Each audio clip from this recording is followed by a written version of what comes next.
அடுத்த வீட்டில் தீப்பிடிக்க நினைப்பவன் மனிதனா அந்த நேரம் ஓடி வந்து அணைப்பவன் மனிதனா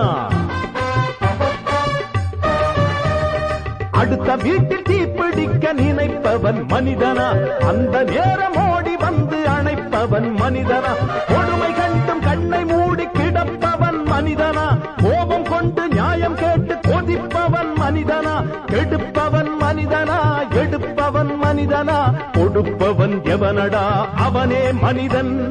மனிதன் மனிதன் எவன்தான் மனிதன் வாழும் போதும் செத்து செத்து பிழைப்பவன் மனிதனா வாழ்ந்த பின்னும் பேரை நாட்டி நிலைப்பவன் மனிதனா பிறருக்காக கண்ணீரும் பிறருக்காக செந்நீரும் சிந்தும் மனிதன் எவனோ அவனே